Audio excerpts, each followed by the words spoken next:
जय श्री कृष्ण। ओम नमो भगवते वासुदेवाय। आमल की एकादशी 10 मार्च 2025 को है और पारणा का समय 11 मार्च को 6:34 से 8:13 तक है। आइए आमल की एकादशी की व्रत कथा सुनते हैं। युधिष्ठिर ने भगवान श्री कृष्ण से कहा, श्री कृष्ण, मुझे फाल्गुन मास के शुक्ल पक्ष की एकादशी का नाम और महात्म्य बताने की कृपा कीजिए। भगवान श्री कृष्ण बोले, फाल्गुन मास के शुक्ल पक्ष की एकादशी का नाम आमल की है। इसका पवित्र व्रत विष्णु लोक की प्राप्ति कराने वाला है। राजा मानधाता ने भी महात्मा वशिष्ठ जी से इसी प्रकार का प्रश्न पूछा था, जिसके जवाब में वशिष्ठ जी ने कहा था, महाभाग, भगवान विष्णु के थूकने पर उनके मुख से चंद्रमा के समान कांतिमान एक बिंदु प्रकट होकर पृथ्वी पर गिरा। उसी से आमलक, आंवले का महान वृक्ष उत्पन्न हुआ, जो सभी वृक्ष का आदिभूत कहलाता है।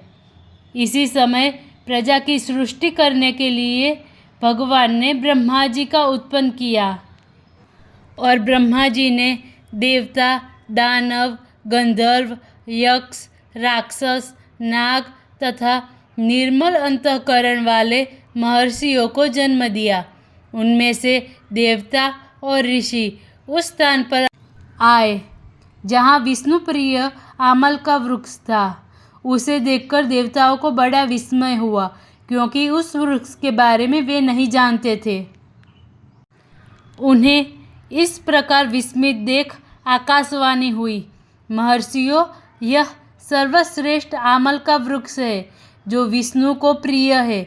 इसके स्मरण मात्र से गोदान का फल मिलता है। स्पर्श करने से इससे 2 गुना फल और भक्षण करने से 3 गुना पुण्य प्राप्त होता है। यह सब पापों को हरने वाला वैष्णव वृक्ष है। इसके मूल में विष्णु, उसके ऊपर ब्रह्मा, स्कंद में परमेश्वर, भगवान रुद्र, शाखाओं में मुनि, टहनियों में देवता, पत्तों में वसु, फूलों में मरुद्गण तथा फलों में समस्त प्रजापति वास करते हैं। आमल का सर्वदेवमय है, अतः विष्णु भक्त पुरुषों के लिए यह परम पूज्य है। इसलिए सदा प्रयत्न पूर्वक आमल का सेवन करना चाहिए। ऋषि बोले, आप कौन हैं? देवता है या कोई और? हमें ठीक ठीक बताइए। पुनः आकाशवाणी हुई, जो संपूर्ण भूतों के कर्ता और समस्त भुवनों के सृष्टा है, जिन्हें विद्वान पुरुष भी कठिनता से देख पाते हैं, मैं वही सनातन विष्णु हूँ।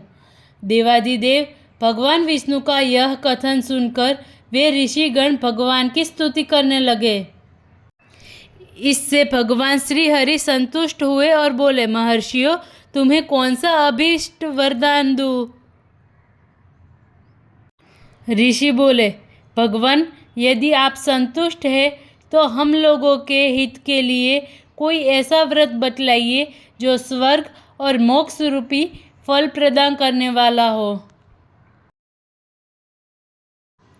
श्री विष्णु जी बोले, महर्षियों, फाल्गुन मास के शुक्ल पक्ष में यदि पुष्य नक्षत्र से युक्त एकादशी हो तो वह महान पुण्य देने वाली और बड़े बड़े पापों को नाश करने वाली होती है।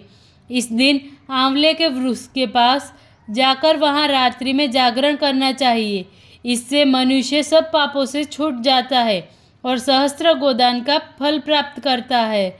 यह व्रत सभी व्रतों में उत्तम है, जिसे मैंने तुम लोगों को बताया है। ऋषि बोले, भगवान, इस व्रत की विधि बताइए। इसके देवता और मंत्र क्या है? पूजन कैसे करें? उस समय स्नान और दान कैसे किया जाता है? भगवान विष्णु जी ने कहा, द्विजवरों, इस एकादशी को व्रती प्रातःकाल दंत धावन करके यह संकल्प करे कि हे पुंडरीकाक्ष, हे अच्युत, मैं एकादशी को निराहार रहकर दूसरे दिन भोजन करूँगा। आप मुझे शरण में रखें। ऐसा नियम लेने के बाद पतित, चोर, पाखंडी, दुराचारी तथा मर्यादा भंग करने वाले मनुष्य से वार्तालाप न करें। अपने मन को वश में रखते हुए नदी में, पोखरे में, कुएं पर अथवा घर में ही स्नान करें। स्नान के पहले शरीर में मिट्टी लगाएं। तदंतर भक्ति युक्त चित्त से जागरण करें। नृत्य, संगीत, वाद, धार्मिक उपाख्यान तथा विष्णु संबंधित कथा वार्ता आदि के द्वारा रात्रि व्यतीत करें। उसके बाद भगवान विष्णु के नाम ले लेकर आमलका वृक्ष की परिक्रमा 108 या 28 बार करें। फिर सवेरा होने पर श्री हरि की आरती करें। ब्राह्मण की पूजा करके वहाँ की सब सामग्री उसे निवेदित कर दे। परशुराम जी का कलश, 2 वस्त्र, जूता आदि सभी वस्तुएं दान कर दे और भावना करे कि परशुराम जी के स्वरूप में भगवान विष्णु मुझ पर प्रसन्न हो। आमल का स्पर्श करके उसकी प्रदक्षिणा करे और स्नान करे। तत्पश्चात ब्राह्मणों को भोजन कराए। तदंतर कुटुंबियों के साथ बैठकर स्वयं भी भोजन करे। यह व्रत सब व्रत में उत्तम है। वशिष्ठ जी कहते हैं, महाराज, इतना कहकर देवेश्वर भगवान विष्णु वहीं अंतर्धान हो गए। तत्पश्चात उन समस्त महर्षियों ने उक्त व्रत का पूर्ण रूप से पालन किया। नृपश्रेष्ठ, इसी प्रकार तुम्हें भी इस व्रत का अनुष्ठान करना चाहिए। भगवान श्री कृष्ण कहते हैं, युधिष्ठिर, यह व्रत मनुष्य को सब पापों से मुक्त करने वाला है। जय श्री कृष्ण। हरे राम राम राम हरे हरे, हरे कृष्ण कृष्ण कृष्ण हरे हरे, हरे राम राम राम हरे हरे, हरे कृष्ण कृष्ण कृष्ण हरे हरे। अगर आपको मेरी ये वीडियो अच्छी लगी हो तो लाइक, शेयर, सब्सक्राइब करें। Thank you. मिलते हैं अगली नई वीडियो में।